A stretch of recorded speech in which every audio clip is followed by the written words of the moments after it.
Hey everyone, JVD here for the Villains of Man, bringing you another comic book review over Batman Savage City issues 30 through 33 under the New 52 banner. This is a continuation from Year Zero Dark City. If you're reading this through the trade paperback, and as it last left off, Riddler blew the retaining walls around Gotham, and it is now flooded as this hurricane came through. And basically, this is a continuation of and kind of the final act here for Year Zero is I wouldn't say it's lackluster, but it doesn't fit what I was hoping for. It's your typical Riddler story, and I guess in a way it kind of fits considering this is Year Zero, the kind of the beginning of Batman and his rogues gallery, which we have seen here. The Joker first as Red Hood, with the Red Hood gang, and now the Riddler, and them two seemingly being, I would guess, the top two Batman villains. If you ask my opinion, those would be the first two I would name, along with Bane. But it's not bad. Basically, Batman wakes up 27, I want to assume 26 days since Riddler names the 27th day as he's doing his Riddler thing from this building. And Batman wakes up almost a month into this Year Zero, as the Riddler is calling it. And he has to find Commissioner Gordon, who is not a commissioner at the time, so I guess I should say this, Lucius Fox, and this group of Navy SEALs that Commissioner Gordon sneaks into the city, and together they're trying to stop the Riddler, who has basically got the city in a grip. And he's basically controlling the city. He's got every exit blocked off into the city. The military can't come in, and anybody that attempts to get into Gotham, he is going to basically kill everybody with all these chemicals he's got from Power Industries. And the only way to get through this is every night at sunset, he basically offers anybody from Gotham to step up and give him a riddle that he can't solve. And if he can't solve it, he'll return the city to the people.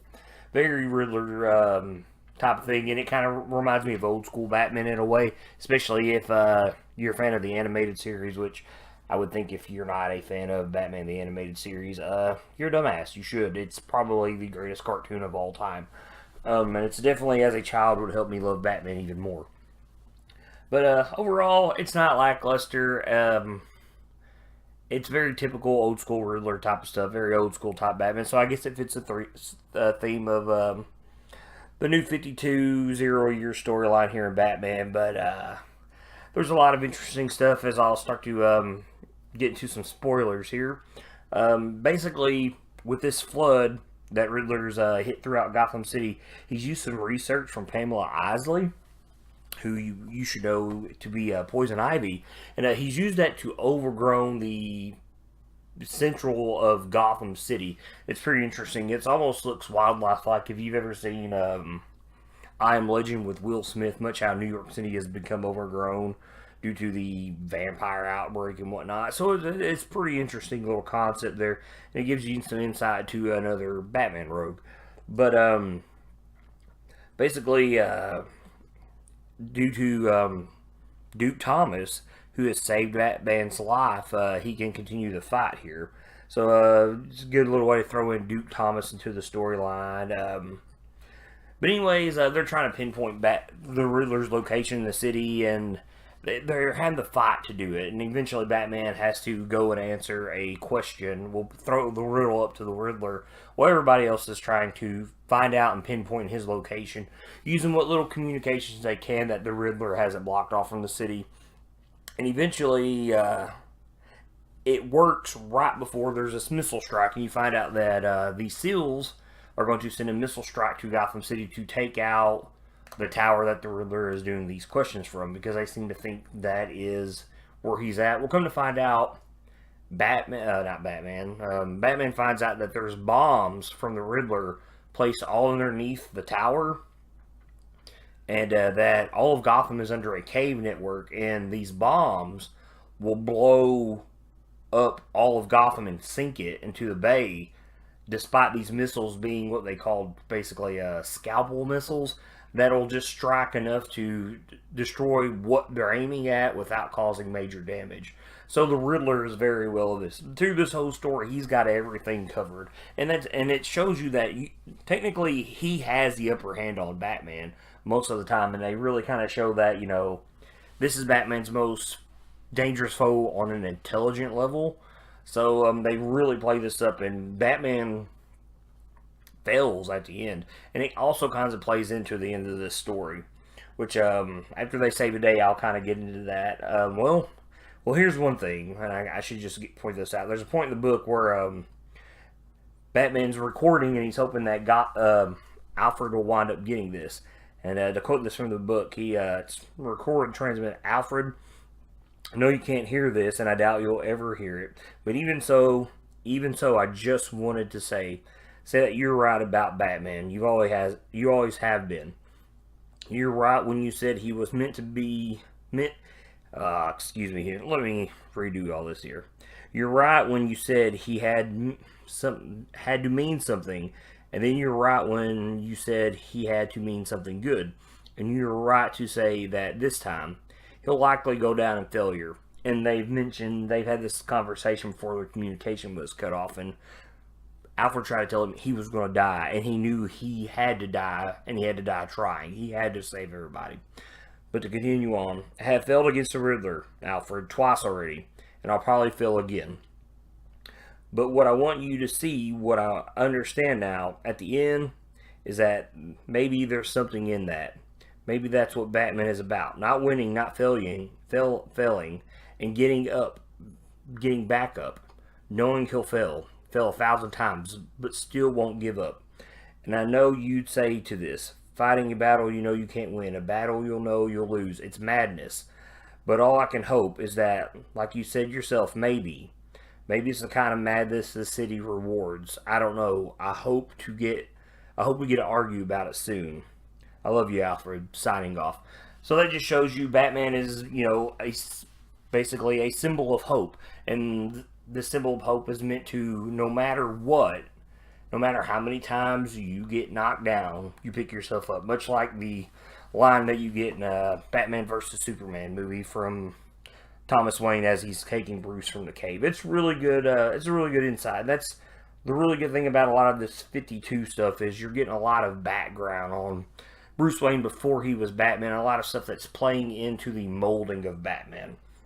But there's a nice little thing here at the end where through this whole Savage City story, you're seeing some flashbacks to Bruce and this girl named Julie Madison, where he comes to her window, and then you're seeing where Bruce Wayne meets this old bum in the street, and he says he needs a butler for a day. You see him strapped down to a table in a gown like he's at a hospital.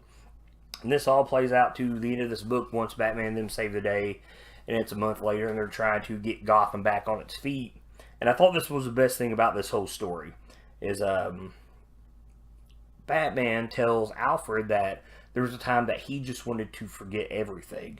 He wanted to forget, himself. He wanted to forget the murder of his parents, and he's a young man, and it looks like he's much in his, I would say, teens, because he has to get this homeless man to pose as Alfred to sign off on this. But he's going to go basically through electroshock therapy to make him forget everything.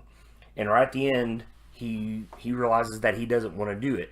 And this is kind of what makes him think that, I need to be this person to fight the evil in Gotham so no one has to deal with what happened to me and my parents. So I thought that was a little bit neat inside, because it kind of threw me off when he met the old man. He said, I needed a butler. I'm like, Alfred was not a homeless guy. He's been talking this entire time about being an actor. But anyways, as he's telling this, Alfred tells him there's this girl, and it's this Julie Madison girl. And he says, I don't know what you're trying to do, Batman. Alfred, he's like, but I don't have time for this. He's like, I want to be Batman. Batman, what makes me happy. And Alfred tells him, no, you don't understand. You're 25 now. Later on, you'll find deeper types of happiness. And it kind of goes through him and this Julie girl growing old together. They're having kids, and Alfred's even old, and he tells him thank you. Well, he goes to, and it kind of gives you like a little glimpse into that future where he actually, Alfred introduces her, and you see all this. Well, then it goes back to Alfred, and he's like, I'm sorry, but he's spoken for. And she seems a bit upset. And it's Alfred covering him because he realizes that not only does Bruce really want to be Batman, but he needs to be Batman. So I thought that was kind of the best part of this whole book. Also, you figure out that when Edward Enigma, the Riddler, is captured, he is the first of Batman's rogues to be placed in Arkham. And they kind of say that it's just a one-time thing, that it when it's seen into Blackgate, and we all know how that turned out. And I thought that was kind of comical. And it's funny because they have him strapped together, and they have him suspended by wires so he can't touch nothing, just to show you how deadly the Riddler is. And it's not even a physical threat, it's just a threat based on his level of intelligence and what he can do. And I thought that was really cool to see. The beginning of this book, you also get a little nod to Bob Kane, the creator of Batman, as Batman wakes up and he meets a little Duke Thomas, and you get to see a map of Gotham City, and then it's road structure, how the island was laid out, and at the top it says Kane County, so Gotham City is in Kane County, which is named after Bob Kane. So I thought that was a nice little nod to the creator of Batman. But overall, it's a good read. It didn't live up to the hype I was wanting to, but it's not bad. And like I said, this goes with Dark City, which I've done a review on, and I've done a review all over all this Batman 0 Year stuff. But it doesn't end as well as the let's see, what is that? The Dark City with Red Hood and his transformation into becoming the Joker. It's not as good as that, but it's still really good. I've always enjoyed the Riddler. He's one of my favorite Batman rogues. But I'm JVD. This has been my review for Batman Year Zero, or 0 Year. I keep calling it Year Zero. That's the old DC stuff. But Savage City, keep reading, guys.